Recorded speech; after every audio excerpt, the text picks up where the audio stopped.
Hello everyone, I am Taureor and welcome back to Let's Play the Turing Test. I may be a machine, but I personally do not believe I am stuck inside the Chinese room. Right, you would say that. I could peer inside your databases at any time, Tom. Or pause your operation. Do not assume I could not do the same to you. Oops. Okay, oh. This is meant to teach me how this thing works. Alright, so we can interrupt the beam. Can I pull this out? No, this is a protected source of power. Right, let's go down and explore. If I block this, what happens? Nothing. I need to open the shutters for this to work. And to open the shutters, I need more power. Oh, here it is. Here's the power that we needed. Alright, so what happens with the beam? It goes here. It opens this for us. We can pass and I need to switch those two. So I can pull the orb with me. Right. This goes in here, and this goes in here. Yeah, I'm beginning to think I don't trust Tom very much. But we'll learn, won't we? This this is is the a cool crew's quarters. It looks abandoned. Also, it has a cool design. Captain Daniel McLean. This is... Oh, that's the picture of his kids, isn't it? This looks blocked. Notice, I don't see the need for so many cameras. Tom's presence everywhere is slightly oppressive. I understand the need for transparency, but why is he in the toilet? Tom is everywhere. To Sarah Brooke, to Chris McLean.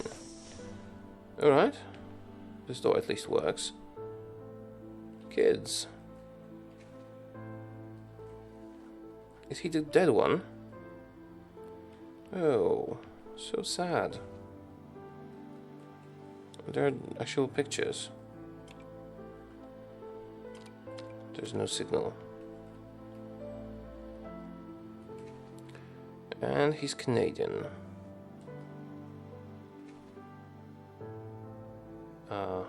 Riluzole. Some sort of medicine. I don't know what that is. Oh, and a nice wallpaper. Alright, let's continue. Sarah Brooke. She had a doggy. Or has. Don't know. And this is... What is this? This is...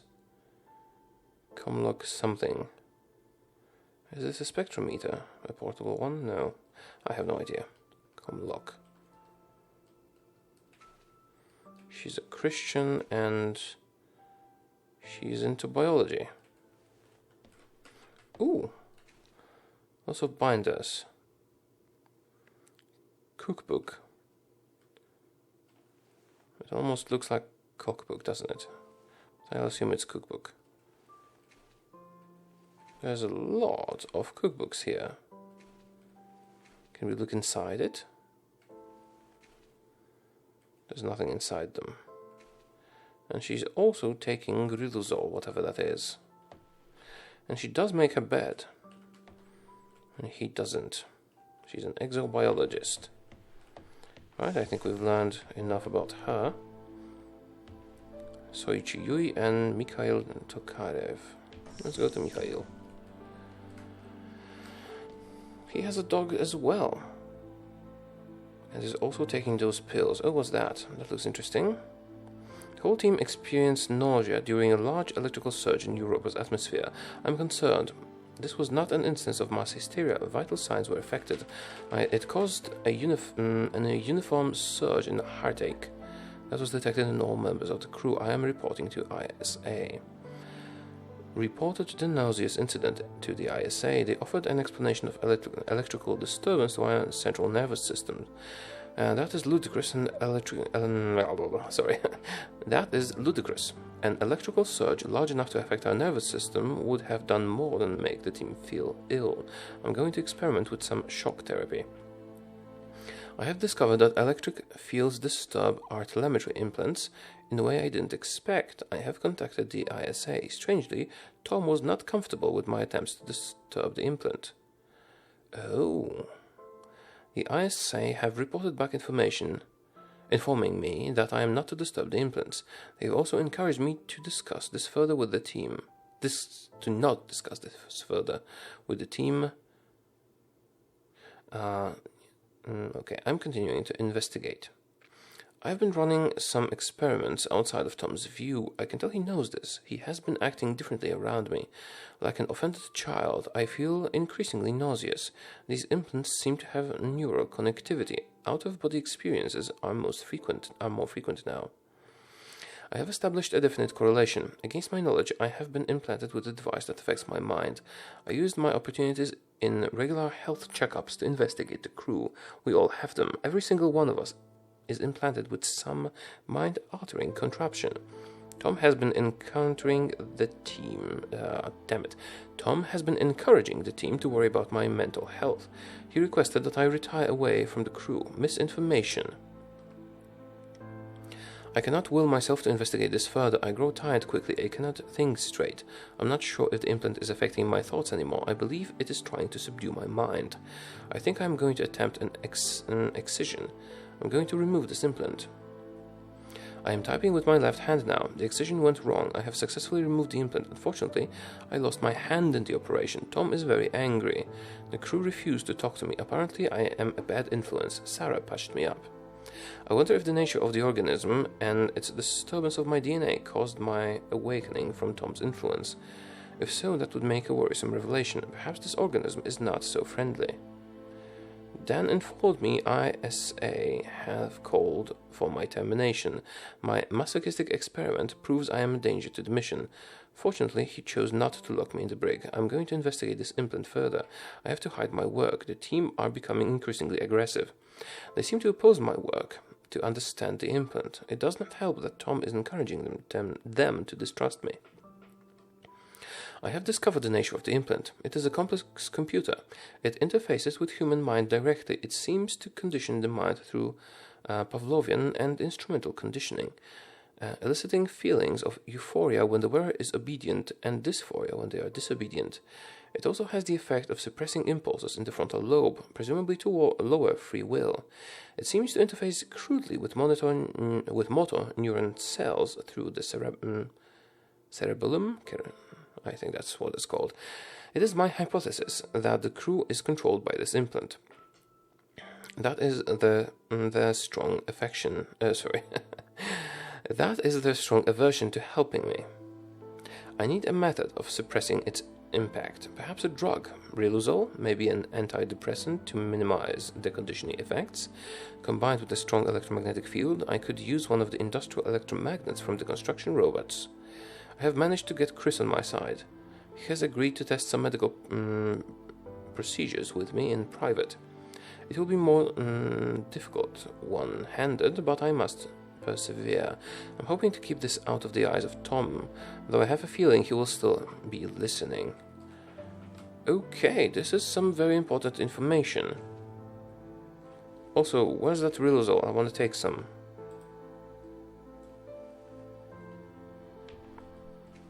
He was a painter. And he's probably dead. Syringes, yeah, some experimentation. And he does make his bed. What's that? Alright, have you been here yet? Soichi Yui? We have not been here yet. Yeah, good thing we found that PDA. Right, more. Hi Matthew. We've been studying organism 119, please find attached scanning electron microscope image, which appears to show pilus formation. We hypothesize that this is a stress response due to high levels of radiation. We plan to infect a human cell line with organism 119 and perform irradiation experiments with flow cytometry. Would this be appropriate? It would be great if you could get the department to look at the SEM image. Soichi. Hey Soichi, it was great to see this image. Whoa, yet more complex life on Europa. Latin name. Might be worth looking at as it survives very high levels of radiation here on Earth. Similarly, you should consider looking at 2 more Latin names. Produces pili in response to radiation and uses them to transfer DNA. Perhaps your organism uses a similar mechanism. Have you considered that organism Y19 is transferring or scanning DNA or scavenging DNA as a method of surviving radiation? As you well know, in terms of radiation, Europa receives 5.5 sieve per day, sieverts, over 300,000 times the level on Earth. The organism must have evolved such a high resistance to radiation as a necessity of survival. That said, the radiation beneath Terra Macular is much lower due to the thick ice crust. Radiation experiments with flow cytometry sound like an appropriate course of action. Hi Matthew. We have attached an image confirming that organism 119 attaches to human cells. We will proceed with irradiation experiments on these cell lines.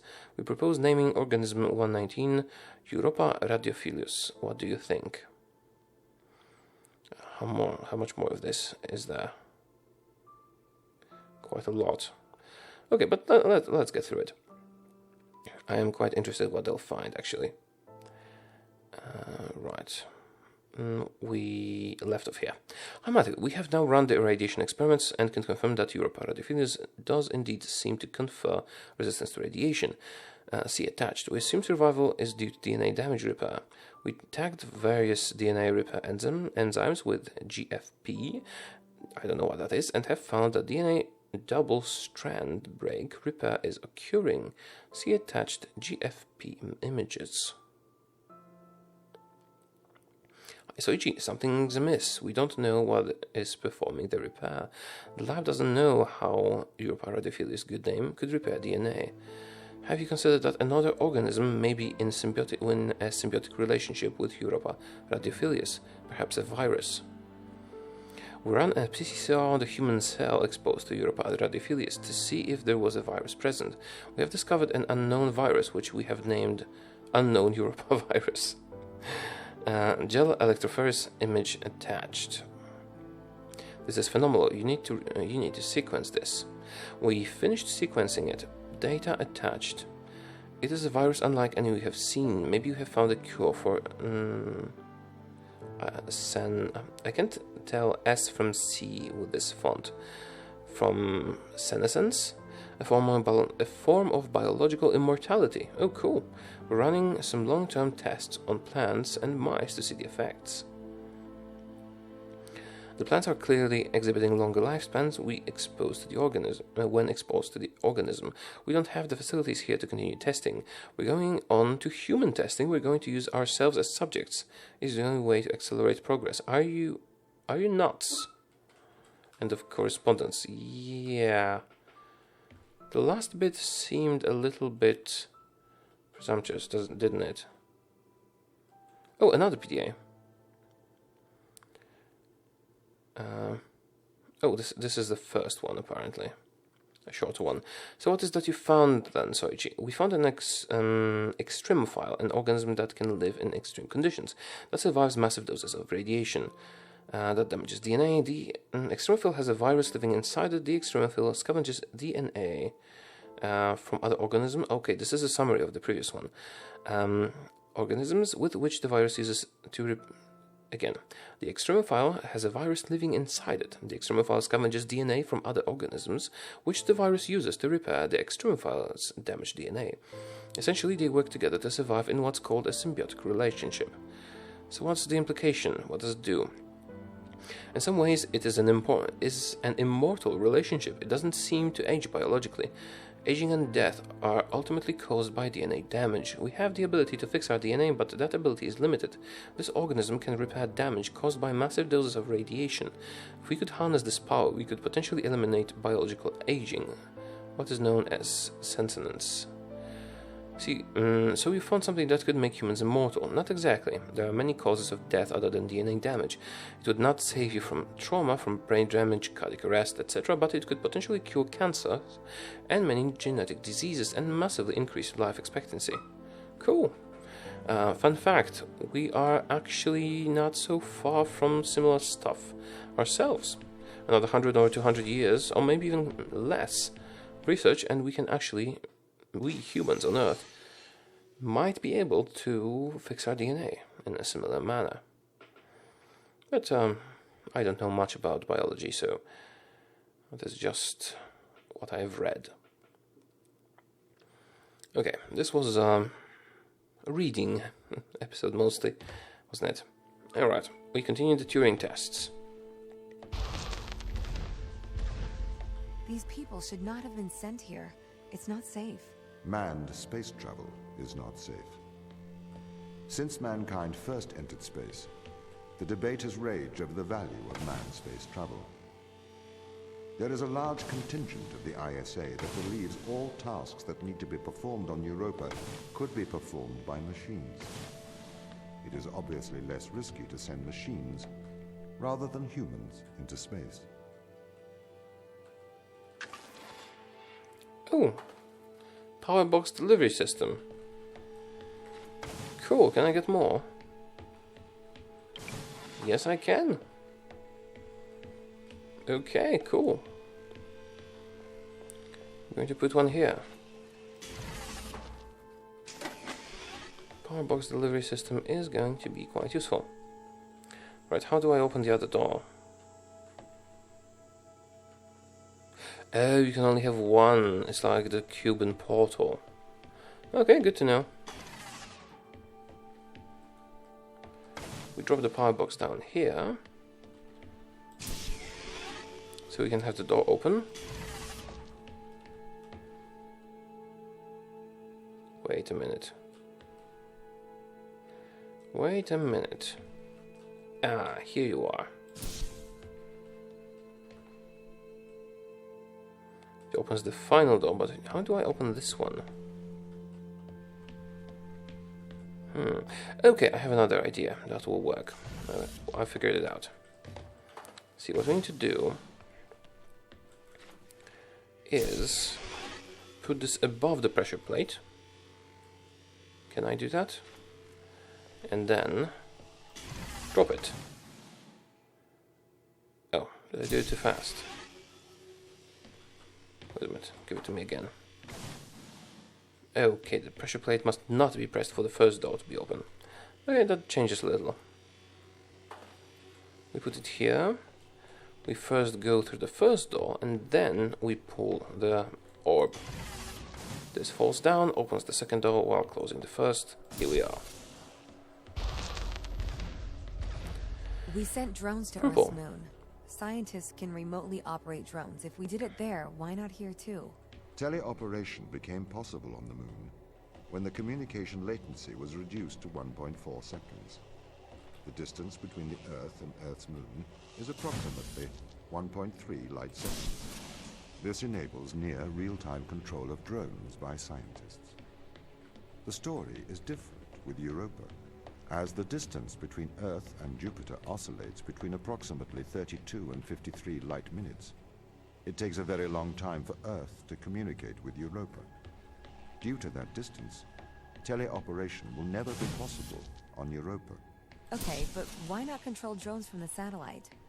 Why not indeed? My systems can be teleoperated from Europa's satellite. That is when the communication lines are open. However, the advantages of human field workers apparently outweigh the risks. Do they? This is interesting. I can only take this out from inside the room. Or maybe I can move this up with... oh, right. Yes. That makes sense. Move it up. And then we can now take it out through a different window. Okay. That was successful. So, why can't you solve these tests, Tom? I am not permitted to think laterally. Parts of my systems are permitted to use evolutionary algorithms.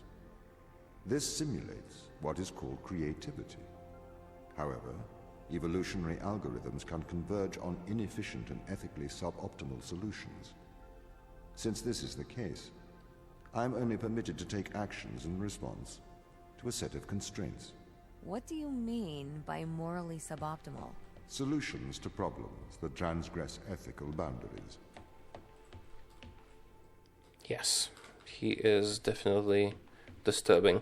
It is now time to end the episode. I hope you did enjoy this, and I will see you again soon. Goodbye.